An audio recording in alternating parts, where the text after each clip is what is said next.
सभी को नमस्कार। आज के इस वीडियो में आपका स्वागत है। मानव बस्तियों का जो पाठ था वो अपन पूरा कर चुके थे। अपन पढ़ रहे थे कक्षा 12 की जो पाठ्य पुस्तक है भारत लोग एवं अर्थव्यवस्था, उसकी यूनिट थी। अपन ने जनसंख्या की जो प्रथम यूनिट थी वो पूरी कर ली थी। उसके अलावा मानव बस्तियां थी वो अपन पढ़ चुके थे। अब अपन पढ़ रहे हैं ये यूनिट जिसका नाम है, आप देख पा रहे हो इस पे, जिसका नाम है भू संसाधन तथा कृषि। मतलब जमीन को संसाधन मानते हुए कृषि के साथ जोड़ते हुए इसमें कृषि के विभिन्न प्रकार, भारत में भू उपयोग परिवर्तन, बहुत सारे टॉपिक है इसके अंतर्गत। जमीन का उपयोग किन किन क्षेत्रों में किया जाता है, उसके उपयोग में किस तरीके से बदलाव आया है, भारत में परिवर्तन किस तरीके से हुआ है, बाकी भू उपयोग के प्रकार है, भूमि का किस किस जगह उपयोग किया जाता है, उसको कई भागों में बांटा गया है।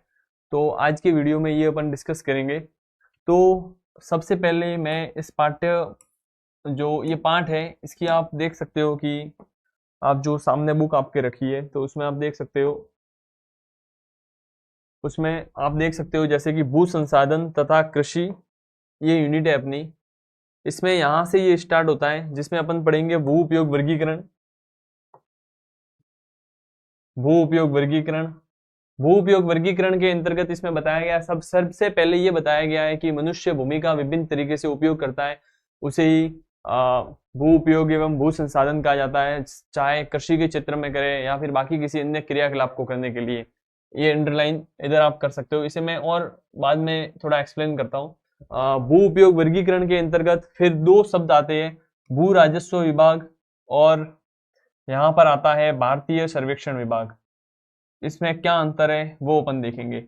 सबसे पहले इसकी जो प्रस्तावना के अंतर्गत बिंदु दे रखा है उसकी थोड़ी चर्चा करेंगे। उसके बाद भू उपयोग वर्गीकरण में दो बिंदु है, भू राजस्व विभाग तथा भारतीय सर्वेक्षण विभाग, तो दोनों को अपन देखेंगे। इसके बाद भू राजस्व अभिलेख, रेवेन्यू डिपार्टमेंट, मतलब जो उसके अंतर्गत उनका रिकॉर्ड रहता है, उसके आधार पर भूमि को कितने भागों में बांटा गया है।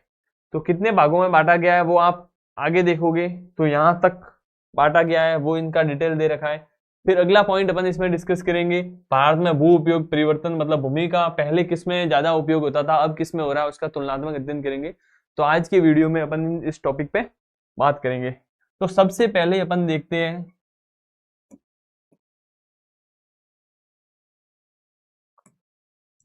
सबसे पहले जो पाठ की शुरुआत अपन करते हैं कि भू संसाधन है तो वो है क्या।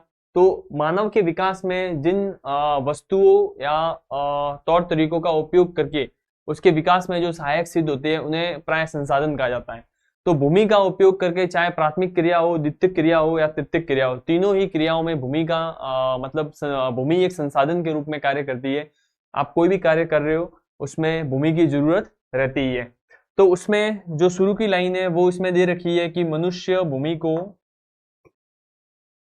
भूमि को उत्पादन करने, मतलब आपके कोई भी प्रोडक्शन करना है, मतलब द्वितीयक क्रिया करनी है या प्राथमिक क्रिया, पृथ्वी भी से भी अपन कोई उत्पाद प्राप्त कर रहे हैं तो उस उत्पाद को उत्पादित कर रही है वो भूमि ही कर रही है। तो उत्पादन करने या फिर स्वयं के रहने के लिए भी, उसको घर के लिए भी भूमि की आवश्यकता होती है, तथा अलग अलग प्रकार के मनोरंजन कार्य हेतु, चाहे गेमिंग जोन बनाना हो या फिर इंडोर आउटडोर गेम्स वगैरह, मनोरंजन कार्य थिएटर से लेके, तो इसके लिए भी भूमि एक प्राथमिक संसाधन है। मतलब सब इसी के बेसिस पे आगे किया जाता है। अब आगे मैंने दो शब्दों की बात की थी, भू राजस्व विभाग था भारतीय सर्वेक्षण विभाग।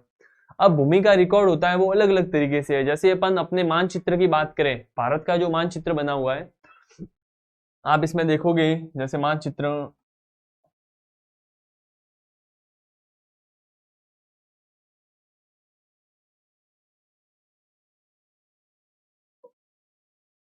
यदि आप देखोगे जो ये बाउंड्रियां खींची हुई है, राजनीतिक मानचित्र की मैं बात कर रहा हूँ, जो भी बाउंड्रीज खींची गई है नक्शे की, तो वो बाउंड्री किसने अवलोकन किया, किस तरीके से अवलोकन करके ये बाउंड्री फिक्स की है कि यहाँ तक भारत की है, यहाँ तक पाकिस्तान की है।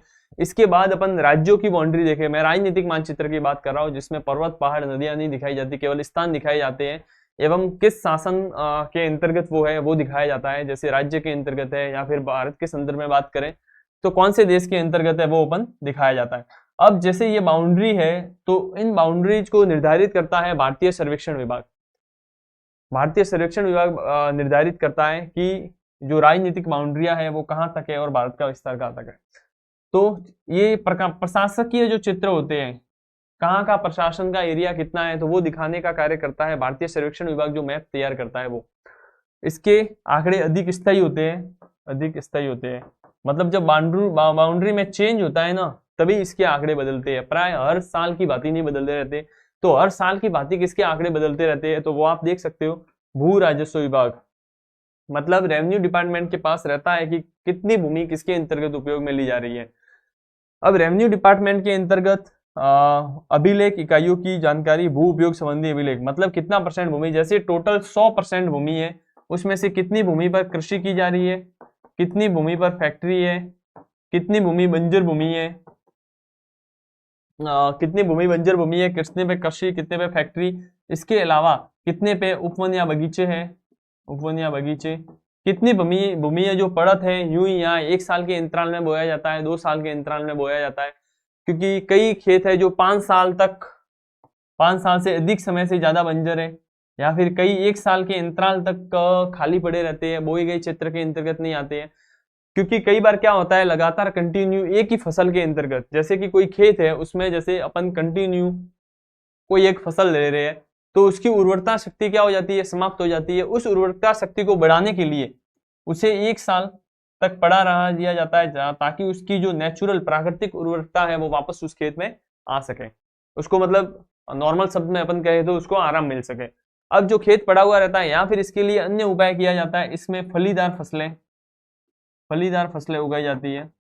फलीदार फसलों में क्या होता है कि जो जीवाणु होते हैं, बहुत सारे इसमें जीवाणु होते हैं, जड़ों में जो जीवाणु होते हैं, राइजोबियम हो गया, क्लॉडियोमोनास, स्यूडोमोनास, तो ये जीवाणु क्या करते हैं कि नाइट्रोजन का स्थिरीकरण करते हैं, मतलब उसको फिक्सेशन करते हैं। जो वातावरण में नाइट्रोजन है उसको जमीन के अंदर फिक्स करने का कार्य करते हैं। शुरू में ये नाइट्रेट में बदलते हैं, फिर नाइट्राइट में बदला जाता है, और अंततः नाइट्रोजन का फिक्सेशन किया जाता है। ये अपन अलग से आगे टॉपिक आया तो नाइट्रोजन स्थिरीकरण शायद 11वीं में होगा, तो उसमें अपन पढ़ते हैं ये। तो उसको रेस्ट दिया जाता है उसकी प्राकृतिक उपजाऊ के लिए वापस। तो कोई जमीन 1 साल तक रेस्ट दिया जाता है, तो वो जो निवल कृषि एरिया है, निवल कृषि एरिया, नेट सोन एरिया, ये धीरे धीरे आपके टर्म्स क्लियर होगी, आपको थोड़ा वेट करना पड़ेगा। निवल कृषि क्षेत्र, निवल कृषि क्षेत्र के अंतर्गत वो क्षेत्र आता है जिसमें इस साल फसल ली गई है और काटी गई है, मतलब जिसमें फसल उगाई गई है इस साल, वो निवल कृषि क्षेत्र में आता है। तो निवल कृषि क्षेत्र में से मान लीजिए कि उस साल के लिए टोटल एरिया अपने 10 बीघा का है, उसमें से मान लीजिए कि 2 बीघा की भूमि को रेस्ट दिया गया है, तो वो रेस्ट दी गई भूमि पड़त भूमि में आ जाएगी। उस वाली पड़त भूमि में जो इस 1 साल तक पड़त रखते हैं, उसका भी आगे टाइप दिया गया है, बांटा गया है। बाकी 8 बीघा आ गई, वो निवल कृषि क्षेत्र में आ गई। रिपोर्टिंग क्षेत्र पर आधारित होता है, जो कि अस्थायी होता है, कम या अधिक हो सकता है, स्थायी कम या अधिक हो सकता है। मतलब कहने का मतलब है कि मान लीजिए कि किसी विशेष वर्ष में अपन ने भू राजस्व विभाग द्वारा आंकड़े इकट्ठा किए गए, उन आंकड़ों में ये बताया गया कि जो टोटल एरिया है उसमें से इतने प्रतिशत, मान लीजिए कि 40% भाग कृषि है, 60% गैर कृषि है, गैर कृषि में से इतनी पड़त भूमि है, इतनी बंजर भूमि है, इतने अंतर्गत उपवन है। क्या अब वो उपवन अगले साल भी उसी जगह थोड़ी रहेंगे? जैसे कि 2014 के अपन आंकड़े देखें तो 14 के आंकड़े में मानिए कि 45% भाग पर निवल कृषि एरिया था, मतलब 2014 में 45% भाग पर फसल बोई गई थी। लेकिन अगले वर्ष पानी संसाधनों की कमी या फिर किसी भूमि को रेस्ट देने के लिए 40% भाग पर ही फसल होगी। तो ये आंकड़ा ये परिवर्तित हो गया, जो भू राजस्व आंकड़ा था वो परिवर्तित हो गया। लेकिन जो भारतीय सर्वेक्षण के आंकड़े या प्रशासकीय आंकड़े हैं, मतलब राज्य के आंकड़े हैं, वो बहुत कम बदलते हैं। तो ये बहुत कम स्थायी होता है, आगे या पीछे हो सकता है। इसके लिए 2 पॉइंट ये थे इसके लिए मैं। अब अपन देखेंगे भारत में जो वर्गीकरण है,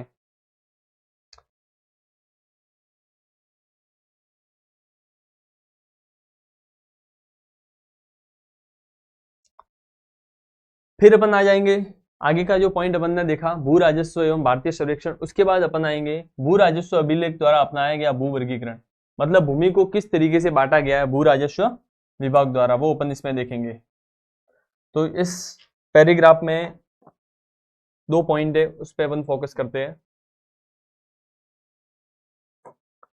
सबसे पहला है वनों के अधीन क्षेत्र, फॉरेस्ट एरिया जो है, वनों के अधीन क्षेत्र फॉरेस्ट एरिया। इसमें लिखा गया है कि वर्गीकृत वन क्षेत्र था वनों के अंतर्गत वास्तविक वनों के अंतर्गत दोनों पृथक है। सरकार द्वारा वर्गीकृत वन क्षेत्र का सीमांकन इस प्रकार से किया जा सकता है जहां वन विकसित हो सकते हैं। यहाँ एक टर्म्स आती है वर्गीकृत वन क्षेत्र। वर्गीकृत वन क्षेत्र, इसको मैं भी समझाता हूँ। भू राजस्व अभिलेखों में इसी परिभाषा को सतत अपनाया गया है। इस प्रकार संवर्ग के क्षेत्रफल में वृद्धि दर्ज हो सकती है, परंतु इसका अर्थ यह नहीं है कि यह वास्तविकता रूप से वन पाए जाते हैं। कहने का मतलब ये है कि जो भू राजस्व विभाग है, रेवेन्यू डिपार्टमेंट, उसके अंतर्गत ये श्रेणियां बनाई गई है कि फॉरेस्ट एरिया के अंतर्गत कौन सी जमीन आती है, बंजर भूमि किसको दिखाना है। जैसे पटवारी आपने सुना होगा, बंजर भूमि के अंतर्गत दिखा देते हैं, पड़त जमीन के अंतर्गत दिखा देते हैं, या फिर जो निबल बोया गया क्षेत्र है उसके अंतर्गत आ जाएगी, व्यावसायिक भूमि आ जाएगी। तो इसमें फॉरेस्ट के अंडर भूमि है। भूमि को रेवेन्यू डिपार्टमेंट द्वारा इन भागों में बांटा गया है। ये इसके प्रकार है। उसमें पहला है वनों के अधीन क्षेत्र, फॉरेस्ट एरिया। फॉरेस्ट एरिया के अंतर्गत शब्द आता है वर्गीकृत वन क्षेत्र। जैसे कि मान लीजिए कि कहीं पे वन क्षेत्र है, ये इतना था, उसी को वन क्षेत्र माना गया था। जैसे कि टोटल एरिया का ये मान लीजिए कि 15% होगा किसी समय में, एक एग्जांपल के तौर पे मैं बता रहा हूँ, 15% किसी समय में ये एरिया होगा। अब जैसे जैसे रूल्स बनाए गए, फिर इन्होंने इसका एडजस्टेंट एरिया मतलब सीमांत एरिया, इससे लगा हुआ एरिया, सीमांत क्षेत्र, इसका सीमांत क्षेत्र भी किसमें शामिल कर लिया, इसमें शामिल कर लिया कि ये भी फॉरेस्ट में है। लेकिन यहाँ पे इतने वन नहीं है, लेकिन इनको लगता है कि भविष्य में यहाँ पे वन विकसित हो सकते हैं, तो इसे ही वर्गीकृत कहा गया है। मतलब इन सीमांत एरिया को इसमें शामिल कर दिया। अब सीमांत एरिया को इसमें शामिल कर दिया तो ऑलरेडी इसका क्षेत्रफल तो यूं ही बढ़ गया। अब अपन देखते हैं कि सुनते हैं कि पहले फॉरेस्ट एरिया इतना था, अब ज्यादा हो गया। ज्यादा वन विकसित होने के कारण नहीं बढ़ा है कि ज्यादा पेड़ पौधे बढ़े हैं। पहले ये वन को इतने में ही मानते थे जहां पर बहुत सघन वन था, लेकिन धीरे धीरे इन्होंने क्या किया, इसका जो सीमांत एरिया है, पास का एरिया है, इसको भी वन के अंतर्गत मानना स्टार्ट कर दिया, जिससे ऑलरेडी इसका क्षेत्रफल क्या हो गया, बढ़ गया। वो तो पहले था ही था, लेकिन इनको संभावना लगती है कि भविष्य में यहाँ वन विकसित हो सकते हैं। तो ये वनों के अधीन क्षेत्रफल आ गया, इसमें यही लिख रखा है। अब दूसरा पॉइंट है बंजर तथा व्यर्थ भूमि, बैरन एंड वेस्टलैंड, बंजर व व्यर्थ भूमि। इसके अंतर्गत लिख रखा है कि वह भूमि जो प्रचलित प्रौद्योगिकी की मदद से कृषि योग्य नहीं बनाई जा सकती, बंजर, पहाड़ी भूभाग, मरुस्थल, खड़ पदार्थ आदि को ये कहा जाता है। मतलब जो वर्तमान जो टेक्नोलॉजी चल रही है, जैसे अपन बंजर भूमि के अंतर्गत कई तरीके की, जैसे आपने एक सेम की समस्या देखी होगी, सेम की समस्या, वाटर लॉगिंग के कारण नमक का बाहर निकल आता आ जाना। जैसे कि जहाँ पे पानी ज्यादा हो जाता है और जमीन खारी होती है तो वहां पे खारापन जम जाता है। इंदिरा गांधी नहर कमान क्षेत्र के आसपास का एरिया जो कि जमीन में खारापन था, तो पानी नहर के द्वारा वहां पानी भेजे जाने के कारण जो जमीन का खारापन था वो बाहर आ गया और एक दलदली क्षेत्र का निर्माण हो गया। तो ये वाली समस्या जमीन की समस्या थी। अब इसके उपचार के लिए विभिन्न उपचार, कृत्रिम उपचार अपनाए गए वैज्ञानिकों ने कि इसमें जिप्सम डालो, फॉस्फोरस डालो। बंजर भूमि का भी उपचार की एक प्रक्रिया होती है। कोई जमीन अम्लीय है तो अम्लीय जमीन के लिए एक प्रोसेस है कृषि विभाग द्वारा, वो की जाएगी। क्षारीय के लिए अलग है, सेम की समस्या के लिए अलग है। हर जमीन के लिए बंजर से उपजाऊ भूमि बनाने की प्रक्रिया है जो कुछ अचानक से संपन्न नहीं होती है, उसको कुछ साल लगते हैं बंजर से उपजाऊ भूमि बनने में। लेकिन बंजर भूमि उसे बोलेंगे जिसे जो वर्तमान में टेक्नोलॉजी है, मैंने बताया कि जैसे कि इन समस्या को हल करने के लिए टेक्नोलॉजी है, लेकिन कोई जमीन ऐसी हो जिसके लिए कोई भी टेक्नोलॉजी काम नहीं करती हो, कोई भी टेक्नोलॉजी काम नहीं करती हो और उसे उपजाऊ में बदला नहीं जा सके, उसे ही बंजर या व्यर्थ भूमि कहा जाता है। तो ये दोनों अपन पढ़ चुके हैं। अब चलते हैं तीसरे पे।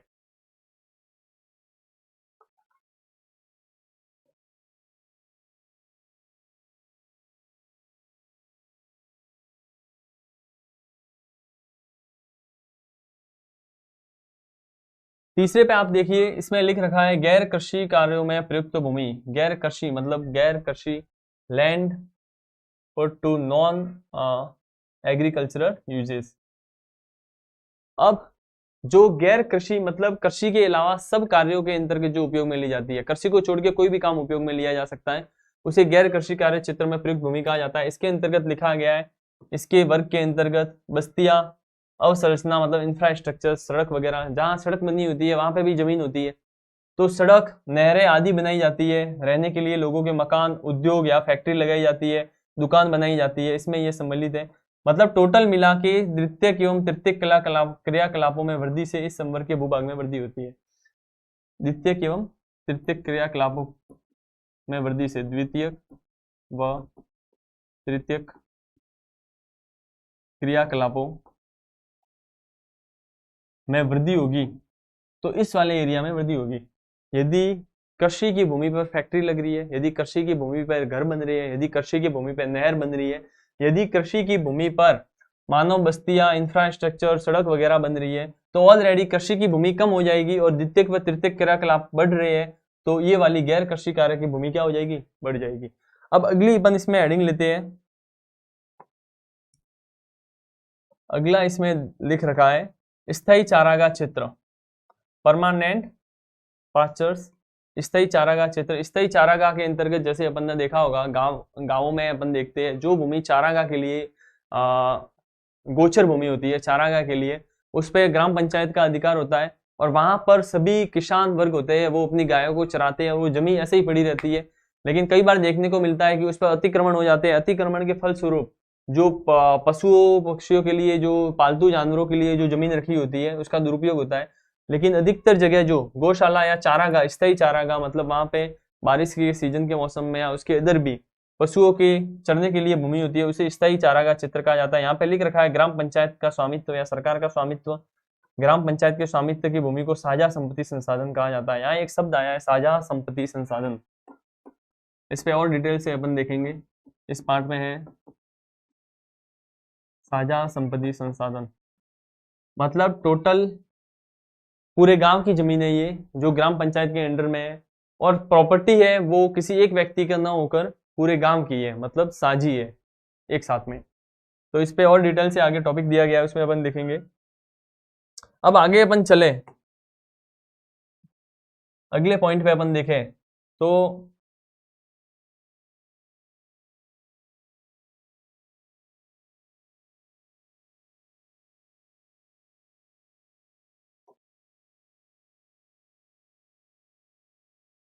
इसमें कोई ज्यादा विशेष एक नीचे ही नीचे दे रखा है निवल कृषि क्षेत्र, वो विशेष है।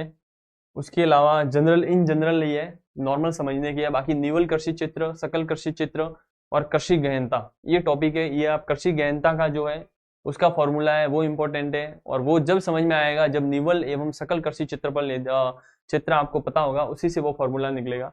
तो वो एक ध्यान रहना जरूरी है। बाकी इन जनरल है, इसमें कोई ज्यादा समझने का नहीं है। अब चौथा अपन इसमें देख सकते हैं विविध तरु फसलों तथा उपवनों के अंतर्गत क्षेत्र, मतलब जो गार्डन होते हैं, गार्डन की जो भूमि होती है। जैसे अपन ने देखा होगा डिपार्टमेंट भी अलग होते हैं। एक खेती का डिपार्टमेंट होता है, डिपार्टमेंट ऑफ एग्रीकल्चर। एक बाग बगीचों में जो मास्टरी होती है, जिस डिपार्टमेंट की योजनाएं भी अलग चलती है, डिपार्टमेंट ऑफ हॉर्टिकल्चर। तो जो हॉर्टिकल्चर वाला है, तरु फसल और उपवन का जो एरिया, विविध फसलों का अलग अलग, जिसमें अपन देख सकते हैं, चाहे तो अपन नारियल का भी ले सकते हैं, गन्ने का भी ले सकते हैं। वो ये अलग प्रकार की खेती होती है जिनके मतलब पेड़ लगते हैं, वो इसमें आते हैं। जो बोए गए निवल क्षेत्र में सम्मिलित नहीं है, मतलब जो निवल क्षेत्र है कृषि, जो कृषि जितने में फसलें काटी व बोई जाती है, इनको काटा व बोया नहीं जा सकता। जैसे कि मैंने बताया, नारियल का आपको उदाहरण दिया है इसमें। इसके अलावा गार्डन में जैसे कि अनार लगा दिए, तो ऐसा नहीं है कि हर साल में अनार के पेड़ वापस काटे और वापस लगाए, ऐसा नहीं होता है। एक बार लगा दिए जाते हैं। तो जो बोया गया निवल क्षेत्र होता है वो हर साल का होता है, हर साल का, कि हर साल कितने पे फसल बोई व कितने पे काटी गई, कितनी सीजन में एक ही खेत को जोता गया, तो वो आंकड़े होते हैं, वो इसके अंतर्गत आते हैं। लेकिन ये वाले आंकड़े, जो फसल एक बार काटी व बोई नहीं जाती है, वो वाली फसल इसके अंतर्गत आएगी। जो निवल कृषि क्षेत्रफल में सम्मिलित नहीं है, इस संवर्ग में भूमि सम्मिलित है, वह भूमि सम्मिलित है जिस पर उद्यान व फलदार वृक्ष पाए जाते हैं। ये इंपॉर्टेंट है इसका। अब देखिए, निजी स्वामित्व हो गए, इस पे फलदार वृक्ष व उद्यान गवर्नमेंट लगागी तो संभव ही नहीं है कि वो मैनेज हो उसका। तो जो निजी स्वामित्व में होते हैं वो इसी में आ जाएगा। अब अपन आगे देखते हैं कृषि योग्य व्यर्थ भूमि। कृषि योग्य व्यर्थ भूमि, व्यर्थ भूमि को भी इसने 3 भागों में बांटा है। वैसे देखे तो व्यर्थ भूमि को भी 3 भागों में बांटा है। कृषि योग्य व्यर्थ भूमि में इसके अंतर्गत लिखा है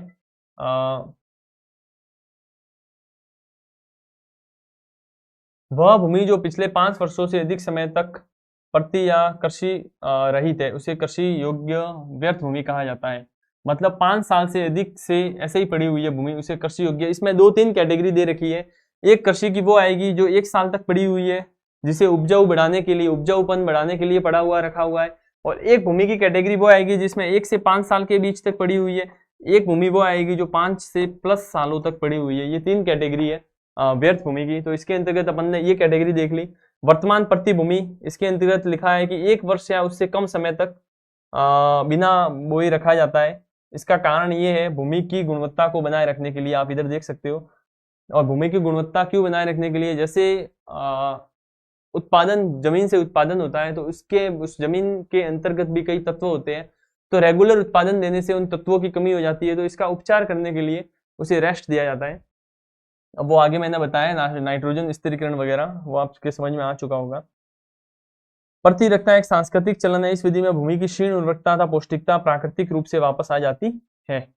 अब अगला इसमें अपन देखते हैं, ये 2 टाइप मैंने बता दिए। एक तो 5 साल से प्लस पड़ी रहती है, वो किसी के अंतर्गत आएगी, और 5 साल से कम है वो किसके अंतर्गत आएगी। बाकी इसमें एक और टाइप दिया हुआ है, पुरातन प्रतिभूमि। पुरातन प्रतिभूमि में लिख रखा है कि 1 वर्ष से अधिक लेकिन 5 वर्षों से कम समय तक कृषि रहित रहती है, मतलब जिस पे फसल नहीं बोई जाती है, 1 वर्ष से तो अधिक होना चाहिए और 5 वर्ष से कम, दोनों के मध्य का होना चाहिए, तो उसे पुरातन प्रतिभूमि कहा जाता है। ये यहां तक आप पढ़ोगे तो समझ में आ जाएगा। अगर कोई भूभाग 5 वर्ष से अधिक समय तक कृषि रहित रहता है तो कृषि योग्य व्यर्थ भूमि संवर्ग में सम्मिलित कर दिया जाता है। अब लास्ट वाला एक आया है, निवल बोया गया चित्र, जो कि इंपॉर्टेंट है, ये मैं बता देता हूं इसको। निवल बोया गया चित्र,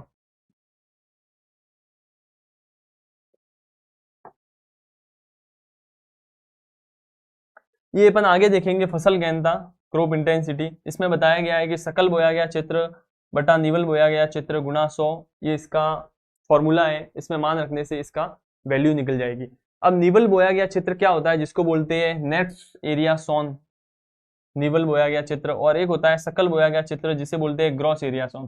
पहले तो आप नाम देख लीजिए। निवल बोया गया चित्र के अंतर्गत लिखा गया है कि वह भूमि जिस पर फसलें उगाई व काटी जाती है, निवल बोया गया चित्र कहलाता है। मतलब यदि 10 बीघा भूमि किसी के पास है और 10 बीघा में से मान लीजिए कि 1 बीघा इसके यूं ही पड़ा है और 9 बीघा भूमि पर ये खेती कर रहा है, तो 9 बीघा भूमि को क्या कहा जाता है, निवल बोया गया चित्र। अब 9 बीघा में से ऐसी स्थिति हो गई कि एक सीजन में तो इसने पूरी 9 बीघा पे खेती कर ली और एक अगला सीजन और आया। मान लीजिए कि इसने एक सीजन 5 बीघा जमीन को सर्दियों की रबी की सीजन में 5 बीघा भूमि को और जोत लिया, मतलब 9 बीघा इसने पूरे साल इसने एक फसल ली 9 बीघा पे। तो इसके अलावा एक सीजन में इसने केवल 5 बीघा रखी और गर्मियों में इसने मान लीजिए कि 1 बीघा इसने बोया। एक सीजन में 9 बीघा, एक सीजन में 5 बीघा, एक सीजन में 1 बीघा।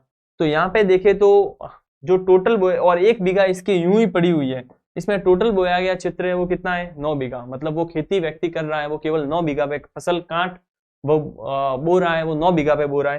तो निवल बोया गया चित्र यहाँ पर कितना हो जाएगा, 9 बीघा या 9 हेक्टेयर या फिर 9 एकड़, जो भी आप एग्जाम्पल के तौर पे मैं केवल बता रहा हूँ। लेकिन सकल बोया गया चित्र टोटल कितनी बार इसने बोया है, 9 बीघा पहले बोया, फिर सर्दियों में 5 बीघा, फिर गर्मियों में 1 बीघा, तो ये टोटल कितना हो गया, 14 और 1 15। तो सकल बोया गया चित्र कितना हो जाएगा, 15। फिर अपन 15 ऊपर रखेंगे, 9 नीचे, गुणा 100। हालांकि आपके इतना है नहीं, इतना देखने का कोई औचित्य नहीं है, आप केवल ये फॉर्मूला याद रख सकते हो जो यहाँ पे दिया हुआ वो, फिर इसका गुणा कर देंगे तो इतना अपन को इससे ये पता लगेगा कि खेती कितने प्रतिशत हो रही है भूमि के अनुपात में। तो आप इसमें ये देखिए फसल गहनता का जो फॉर्मूला है, निवल बोया गया चित्र सकल बोया गया चित्र सॉरी अपन निवल बोया गया चित्र, इसको आप देख सकते हो। तो निवल और सकल में आपको समझ में आ गया ही होगा, ये फॉर्मूला आप याद कर सकते हो। इसके बाद अपन इसमें देखें जो इंपॉर्टेंट चीज क्या थी, वो अपन देखेंगे भारत में भू उपयोग परिवर्तन। मतलब भारत में भूमि का किस किस के अंतर्गत उपयोग किया जाता था, खेती के अंतर्गत कितनी भूमि उपयोग होती थी, द्वितीयक एवं तृतीयक क्षेत्र के अंतर्गत कितनी भूमि उपयोग होती थी, तो उसको अपन देखेंगे और उसमें परिवर्तन के फलस्वरूप क्या क्या कारण रहे हैं उसको अपन डिस्कस करेंगे। तो सबसे पहले अपन देखते हैं इसमें भारत में भू उपयोग परिवर्तन के अंतर्गत क्या क्या अपन देखेंगे। आपको मैंने इसमें बताया कृषि चित्र के अंतर्गत निवल एवं सकल बोया गया चित्र जो इंपॉर्टेंट है वो आप एक बार देख लीजिए। उसके बाद अपन देखते हैं भारत में भू उपयोग परिवर्तन, इसके जो कारण दे रखे हैं वो अपन देखते हैं। इस पैराग्राफ की बात कर रहे हैं अपन।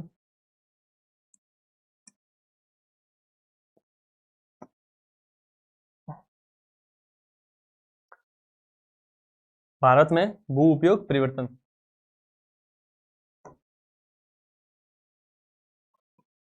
भारत में भू उपयोग परिवर्तन के अंतर्गत आप देखिए इसमें कि वहाँ की आर्थिक क्रियाओं पर निर्भर करता है भारत में भूमि उपयोग। मतलब अपन बात कर रहे हैं अपने देश की, भारत की, जो कि एक कृषि प्रधान देश है और यहाँ पे खेती, अत्यधिक भूमि पर खेती की जाती है और खेती की जाती है जो कि प्राथमिक क्रिया है।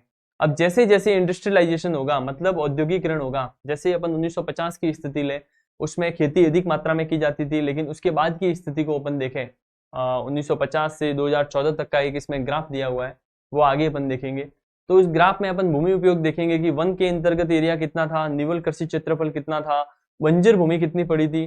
क्योंकि आप एक बार कल्पना कीजिए कि 1950 का जो दशक रहा होगा, 1950 के दशक में अपने पास टेक्नोलॉजी खेती की कितनी होगी, क्या हम बंजर भूमि को उपजाऊ भूमि में बदल पा रहे होंगे कि नहीं बदल पा रहे होंगे। तो आजकल उसको बात को 70 साल के बाद टेक्नोलॉजी में कितना बदलाव हुआ है, तो बंजर को भी हमने उपजाऊ में बदला है और जो खाली जमीनें पड़ी थी उस पर खेती करना स्टार्ट किया है।